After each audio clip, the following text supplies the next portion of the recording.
Chapter 1. Where and When. Tell him to send the church back. The quiet, urgent voice surprised and confused 16-year-old Nora Siu Yuen Koot. "What?" she said. "Tell him to send the church back." Again, Nora heard the message clearly.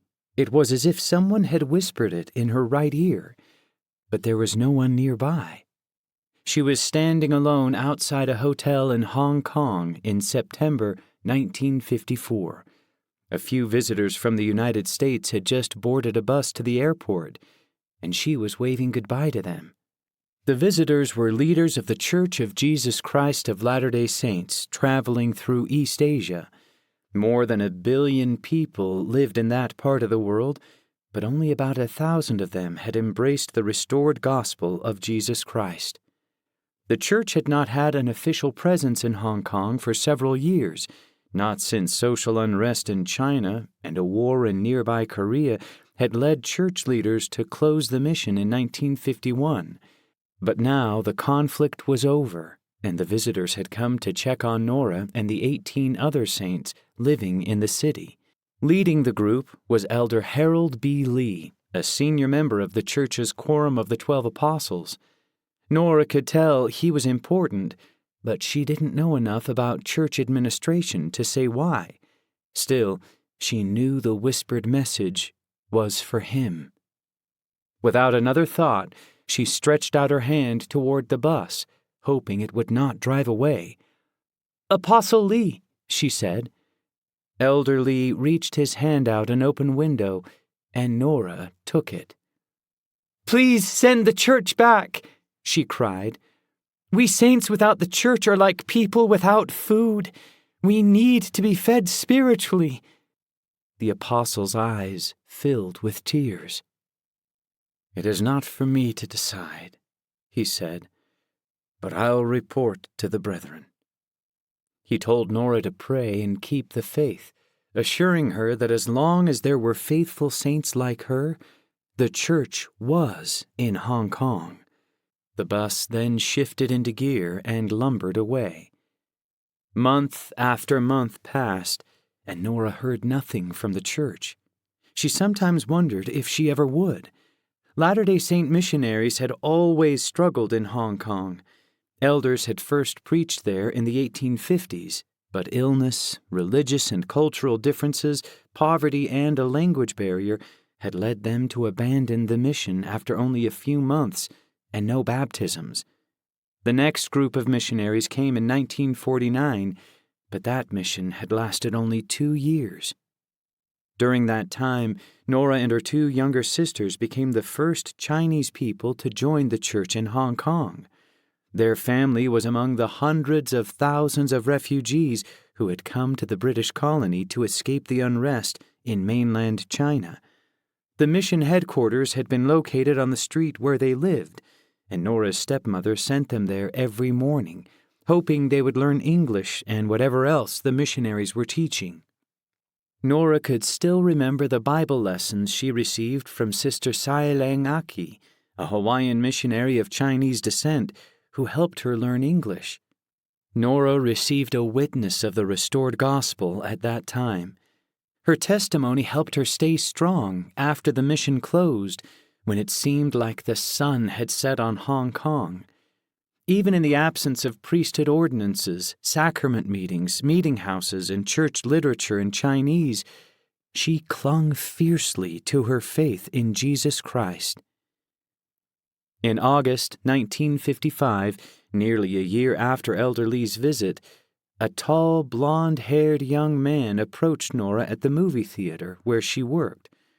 All at once, she recognized Grant Heaton, who had served as a missionary in Hong Kong before the mission closed. He and his wife Luana had just arrived in Hong Kong to open the newly created Southern Far East Mission. Nora was overjoyed. As she'd hoped, Elder Lee had spoken with church leaders about the saints in Hong Kong. In fact, soon after returning to the United States, he had recommended reopening the mission, and even told Nora's story at the church's general conference. Church President David O. McKay had then called Grant to lead the new mission, which covered Hong Kong, Taiwan, the Philippines, Guam, and other places in the region. "The sun is rising," Nora thought. "Morning has returned to the saints in Hong Kong." On September 22, 1955, nearly 2 months after the opening of the Southern Far East Mission, President David O. McKay returned to Salt Lake City following a 5-week visit to the saints in Europe. Although he and his wife Emma Ray had been cooped up in an airplane all day, they cheerfully greeted the church leaders, family members, and friends who came to the airport to welcome them home. Stopping on the tarmac to talk to reporters and photographers, President McKay spoke readily about the highlight of his tour, the dedication of the temple near Bern, Switzerland. It was now one of 7 operating temples in the world, and the first one to be built in Europe. Its dedication had occurred over 10 sessions in 7 languages, and hundreds of European saints had already received their endowment within its walls. The citizens of Bern were delighted by the sacred building. "They are calling it our temple," President McKay told one reporter, "and now the church members there are being looked upon as Christians." The Swiss temple was a symbol of the church's commitment to establishing strong congregations around the world after decades of encouraging the saints to gather in Utah. Now, with temples under construction in England and New Zealand, the church was seeking to bring temples closer to its far-flung members and expand the availability of temple ordinances. President McKay knew these temples were only a start. As Joseph Smith had prophesied, the truth of God would sweep every country and sound in every ear. The day had not yet come, but the church was progressing. Although most of the world's population had never heard of the restored gospel of Jesus Christ, regard for the church had been growing since the end of the Second World War. There were just over 1 million Latter-day Saints in the world, and many people admired their wholesome lives, Christian values, concern for the poor, and joyful message. The church's Tabernacle Choir had also become a popular performing group on radio broadcasts around the world. Earlier in the year, when the church celebrated its 125th anniversary, the New York Times, one of the most prominent newspapers in the United States, had nothing but praise for the saints. As President McKay and his counselors, Stephen L. Richards and J. Reuben Clark, contemplated the destiny of the church, they were aware of obstacles that lay in the path of even greater growth. One obstacle was providing good meeting houses and other facilities for the saints. In the 1920s, the church had created a system for supplying congregations with standardized architectural plans and significant funding to help local saints construct buildings with electricity, indoor plumbing, and, more recently, air conditioning. But in places where the church was less established, many branches did not have the means or expertise to carry out large-scale projects. As a result, they often had to meet in rented halls. The problems ran deeper in many parts of the world.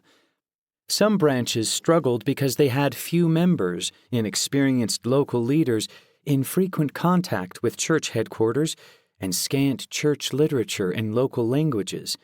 Some places were simply too far from church stakes or districts to sustain strong congregations.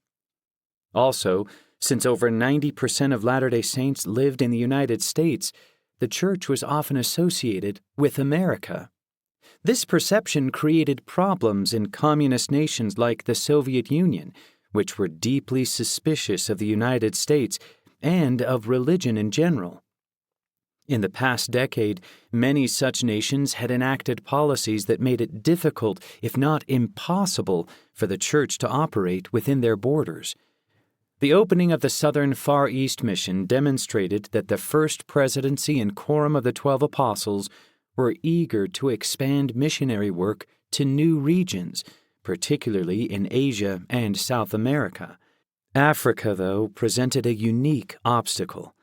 Since the early 1850s, the Church had restricted people of black African descent from holding the priesthood or receiving the endowment and sealing ordinances of the temple, so the Church had undertaken little missionary work on the continent. Still, every now and then, Church leaders received letters from people in West Africa expressing interest in the restored gospel. These challenges and successes were not far from President McKay's mind 6 months later when he traveled to California to dedicate the Los Angeles Temple. Plans for the building had begun under the direction of President Heber J. Grant, but the Great Depression and World War II had delayed its completion for nearly 20 years. It was the largest temple the Church had ever built, and its highly publicized open house had given 700,000 people a chance to go inside and learn about its sacred purpose. At the dedication ceremony, President McKay thanked the Lord as he looked over the congregation in the temple's assembly room. "We have felt thy presence, and in times of doubt and perplexity have hearkened unto thy voice," he declared in his dedicatory prayer. "Here in thy holy house, in humility and deep gratitude, we acknowledge thy divine guidance, thy protection and inspiration." Around this time in Sao Paulo, Brazil, an aspiring Methodist pastor named Hélio da Rocha Camargo was beginning his 3rd year at a theological college. One day, an acquaintance from his congregation told him he had met with Latter-day Saint missionaries, and he invited Hélio to attend their follow-up visit. Hélio was curious about the saints and their teachings, so he accepted the invitation. The Church had been in Brazil for nearly 30 years, but there were only about 1,300 members in the country, and Hélio had never met one. Unfortunately, on the day of the appointment, the missionaries didn't show up. A short time later, during a class discussion about the nature of God, Hélio asked his professor if Latter-day Saints believed in the Trinity, or the view that God the Father, Jesus Christ, and the Holy Ghost were one being. "I do not have any information," the professor said. He didn't even know if Latter-day Saints were Christians. "Well," said Hélio, "I believe that they consider themselves to be Christians because the official name of the Church is the Church of Jesus Christ." "See if it is possible to find one in Sao Paulo," the professor said. He then suggested that Hélio invite a Latter-day Saint to speak to the student body at their weekly forum. Hélio went to the Church's headquarters in the city and invited Acil Sorensen, the president of the Brazilian mission, to speak at the forum. President Sorensen wanted to accept the invitation, but since he had a prior commitment to keep, he offered to send 2 young missionaries in his place. "I guarantee that these young men are well prepared," he told Hélio. On the day of the forum, 2 missionaries from the United States, Elders David Richardson and Roger Call, arrived at the college. Hélio welcomed the young men and introduced them to a room of around 50 students and a dozen faculty. Elder Richardson, who had more experience speaking Portuguese, walked to the pulpit and began talking about the church. Elder Call, meanwhile, jotted down important points on a blackboard. Hélio was impressed by Elder Richardson's courage and calmness. The young man spoke first about the Godhead, testifying that the Father, the Son, and the Holy Ghost were 3 separate beings. Soon members of the audience began interrupting him, asking question after question. "Let me finish," Elder Richardson finally said, "and then you can ask questions after." The audience quieted, and the missionary continued his message. He used the Bible often, and every time he quoted a verse, the professors and students flipped open their scriptures to check his accuracy. Elio could sense that his colleagues did not agree with everything the missionaries were teaching, but they were now listening more respectfully. Then Elder Richardson raised the topic of priesthood authority and baptism. "If we can prove to you that we have the authority to baptize," he said, "how many of you would submit to baptism?" One student shouted, "Yes!" and the college director scowled at him in disgust. When Elder Richardson concluded his presentation, he invited questions from the audience. Immediately, some of the students asked about the Mountain Meadows Massacre and other controversies. Few students, it seemed, wanted to appear interested in the church. After the presentation, Elio and 3 other students went to lunch with the missionaries. They asked the elders more questions, showing sincere interest in their message. Elio wanted to learn more about the church, but his time was precious. He and his wife Nair had 4 young children, with another on the way. Between school and family, he was kept busy. Before long, he set aside his interest in the saints and lost contact with the missionaries. One day in May 1956, Mosese Muti and his friend and fellow church member, Antonio Amasio, were traveling along a road just outside the city of Nuku'alofa, Tonga, in the Pacific Islands. As they chatted, a car drove past them and stopped abruptly. Both men knew the car belonged to Fred Stone, the president of the Tongan mission. President Stone was about 50 years old, just a few years older than Mosese.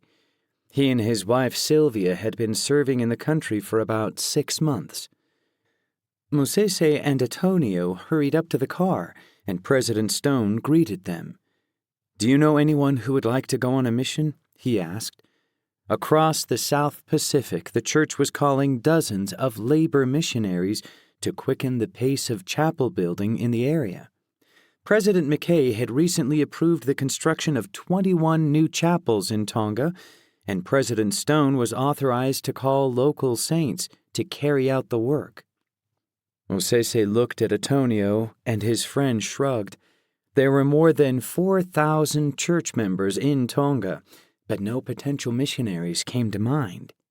Labor missions provided saints with valuable on-the-job training as bricklayers, electricians, plumbers, and carpenters, which could help them secure employment after the mission. But the work could be grueling. "You must know someone," President Stone persisted. "How about you, Muti?" "If it's a call from the Lord, I'll go gladly," Mosese said. He and his wife, Salavia, had been members of the church for more than 20 years. They had already served several missions, including one to help construct Liahona College, the new church high school in Tonga. But Mosese was now working as a building supplies manager for the Tongan government and had a large family to support. He did not want to disrupt his life simply because the president needed a willing missionary. "The Lord wants you," President Stone assured him. "Do you have any money, any savings?" "That's why I gave you the answer I did," Mosese said. "He knows how poor we are, and what he would have to bless us with for us to make it on a mission." "Why not talk it over with Salavia?" President Stone suggested. "Let me know what her feeling is about going on this mission." "All I want to know is where and when," Mosese said. The president told him that he would be serving on Niue, a small island nation nearly 400 miles northeast of Tonga. 4 missionaries were already preaching the gospel and preparing to build a chapel there, but progress was slow. "My wife and family will be happy to go," Mosese said.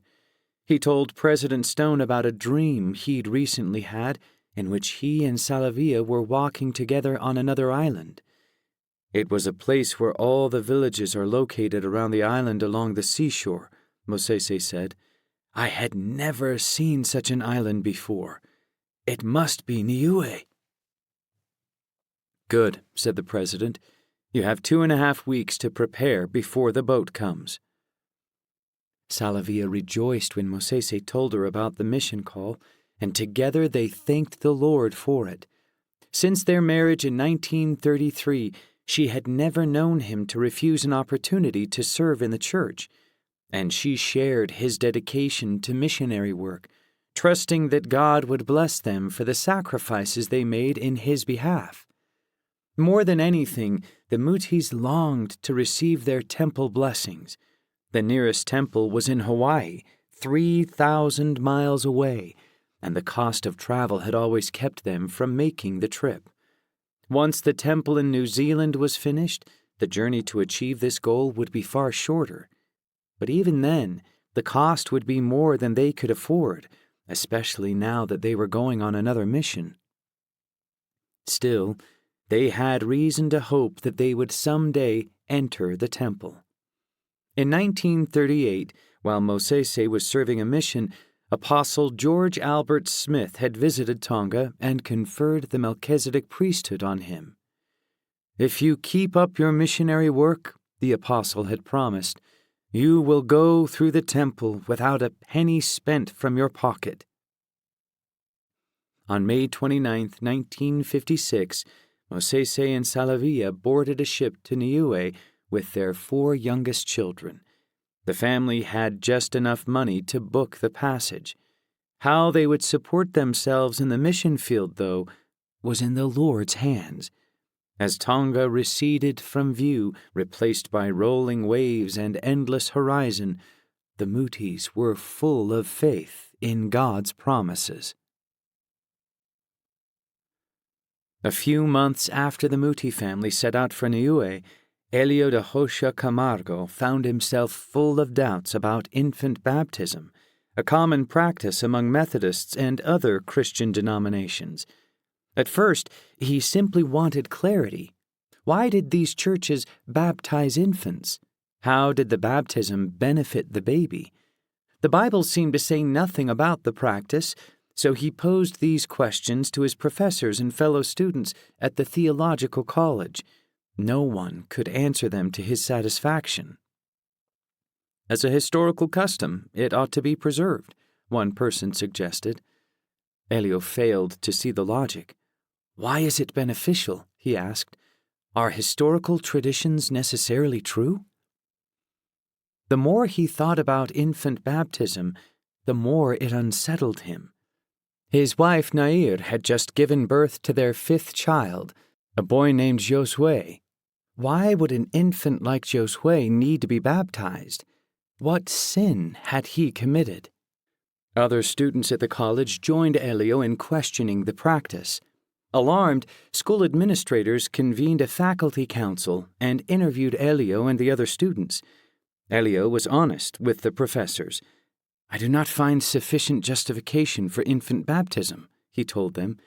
"It is a practice that is not supported by doctrine that I can understand or find in the New Testament." As a pastor, he said, he could not in good conscience baptize a baby. After the interview, Elio and 3 of his friends were suspended for a term to seek answers to their questions. When Elio broke the news to Nair, she was upset. She shared Elio's devotion to Jesus Christ in Bible study, and she did not like how the college was treating him. If Elio's studies did not lead him to agree with their views, the faculty council would simply put an end to his studies at the college, if not his career in the ministry. Elio tried once more to understand infant baptism. He asked a few of his friends and professors to help him find answers. They refused. "What good would it do?" they said. "You will never change your mind." "But I want to change my mind," Elio insisted. "I want to find good reason to change it." One professor finally agreed to look at the matter with him. They studied every passage about baptism in the New Testament, sometimes consulting commentaries and the original Greek text for more insight. "You are right," the professor said after a few weeks. "There is no scriptural basis for the doctrine." At the end of his suspension, Elio met again with the college council and informed them that his position on infant baptism had not changed. Realizing there was nothing more they could do to change his mind, the council terminated his studies at the college. Elio began working at a bank, but he continued to read about baptism, seeking to know what other churches taught. Nair supported his search for more truth, but his relatives thought it was odd and a little immature of him to leave the college. Elio paid them no mind. He prayed often for guidance, not only for his own sake, but for the sake of Nair and their family. As a father, he felt an obligation to lead his children toward light and truth. One day, Elio remembered the Latter-day Saint missionaries who had come to his school. At the time, he had bought a book about their church called A Marvelous Work and a Wonder, but he hadn't read much of it. He found the book on a shelf and opened it. The author, LeGrand Richards, was a Latter-day Saint apostle who had twice served as a mission president. Each chapter outlined a principle of the restored gospel point by point, relying heavily on the Bible to support each claim. Elio soon lost interest in other churches. A Marvelous Work and a Wonder had captured his attention completely. This book, he thought, has answers that no other one has. He knew he had to seek out the church. There was more to learn about the saints.